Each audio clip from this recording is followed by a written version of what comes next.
কসবার আইন কলেজের ঘটনার রেশ কাটতে না কাটতেই বিচার হতে না হতেই যে ভয়ঙ্কর অভিযোগ সামনে এসেছে, জোকার আইএএম অর্থাৎ ইন্ডিয়ান ইনস্টিটিউট অফ ম্যানেজমেন্টের হস্টেলের মধ্যে এক তরুণীকে ধর্ষণের অভিযোগ।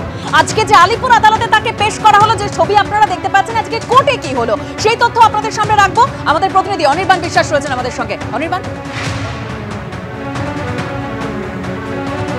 দেবস্মিতা, প্রথমে জানিয়ে রাখি যে আজকে কোর্টে কিন্তু ডিফেন্স লয়ারের তরফে, অর্থাৎ যিনি গ্রেপ্তার হয়েছেন তার তরফে যিনি লয়ার ছিলেন তাদের তরফ থেকে কিন্তু পরিষ্কার দাবি করা হয় যে ওই যে অভিযোগকারিনী বা নির্যাতিতা তিনি যখন ক্যাম্পাসে আসেন তাকে কিন্তু দু দফায় কিন্তু সিকিউরিটি চেকের মধ্যে দিয়ে যেতে হয়। এমনকি যে ইয়ের কথা বলা হচ্ছে, বয়েজ হোস্টেলের কথা বলা হচ্ছে, লেক ভিউ বয়েজ হোস্টেল, তার 111 নম্বর রুমে গোটা ঘটনাটি ঘটেছে।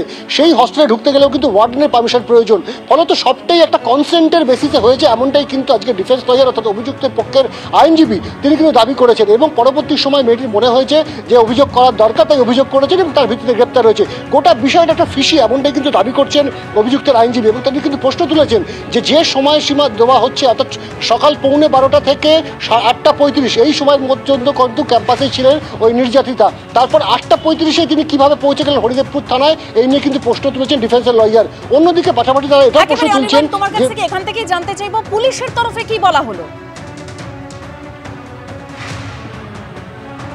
একদম পুলিশের তরফে বা সরকারি কৌশলী যিনি ছিলেন তিনি কিন্তু জানিয়েছেন যে ওই নির্যাতিতার গোপন জবানবন্দি দরকার, লিগাল যে মেডিকেল টেস্ট আছে সেটা করতে হবে, এবং তার পাশাপাশি যে মোবাইল ফোনটি বাজেয়াপ্ত হয়েছে অর্থাৎ অভিযুক্তের যে মোবাইল ফোন সেটি একটি আইফোন, সেই ফোনের পাসওয়ার্ড কিন্তু জোগাড় করতে হবে। কারণ তারা মনে করছেন যে যেহেতু অনেকক্ষণ ধরে আচ্ছন্ন অবস্থায় কিন্তু ছিলেন নির্যাতিতা ওখানে, শারীরিকভাবে তার যদি কোনো ভিডিওগ্রাফি করে রাখা হয় ভবিষ্যতে ব্ল্যাকমেলিংয়ের কথা মাথায় রেখে, সেই বিষয়টিও কিন্তু নিশ্চিত হতে যায় যে পুলিশ, তাই অভিযুক্তকে তারা হেফাজতে চান। এবং সেই মোতাবেক কিন্তু আজকে আমরা দেখলাম যে এসিজিএম আদালত আলিপুরে তিনি কিন্তু বিচারক জানালেন যে 19 তারিখ পর্যন্ত কিন্তু পুলিশি হেফাজতে থাকতে হবে অভিযুক্তকে। দেবস্মিতা, ধন্যবাদ অনির্বাণ। ভিতরে যারা পড়ুয়ারা রয়েছেন তাদের যাতে কোনো রকম সমস্যা না হয় তার জন্যই কিন্তু আজকে সকাল থেকে পুলিশের তৎপরতা দেখা যাচ্ছে এই আইআইএম জোকার যে ক্যাম্পাস, সেই ক্যাম্পাসের বাইরে। এই মুহূর্তে দেখতে পাচ্ছ তোমাকে সন্দীপ সাধুকা যে ছবিটা দেখাচ্ছে, এসএফআই এর পক্ষ থেকে একটি মিছিলের ঘোষণা করা হয়েছিল, তারা মিছিল করে এসেছে বলেই কিন্তু পুলিশ এখানে দেখতে পাচ্ছ বাহিনী নিয়ে, এদিকে দেখাতে বলবো সন্দীপকে ছবিটা, র্যাপিড অ্যাকশন ফোর্স এখানে রয়েছে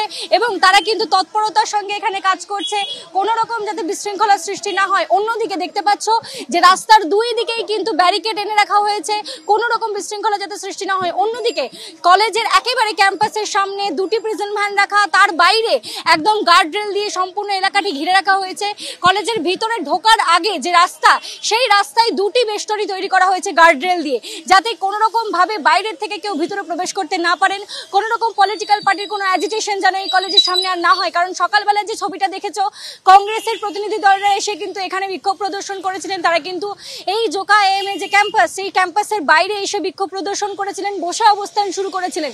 তারপর তাদেরকে এখান থেকে ধরপাকড় করে নিয়ে যাওয়া হয় এবং তারপরেই দেখা যাচ্ছে যে দুটি ব্যারিকেডের সীমানা দেখতে পাচ্ছ, এখানে একটি প্রথমে গার্ডরেল দিয়ে ব্যারিকেড করা এবং তারপরে আরেকটি গার্ডরেল দিয়ে ব্যারিকেড করা, তারপরে কিন্তু ইন্ডিয়ান ইনস্টিটিউট অফ ম্যানেজমেন্টের যে দরজা, সেই দরজা। অর্থাৎ এখানে কিন্তু পুলিশি নিরাপত্তা একেবারে চোখে পড়ার মতো, যাতে কোনো রকম বিশৃঙ্খলার সৃষ্টি না হয়।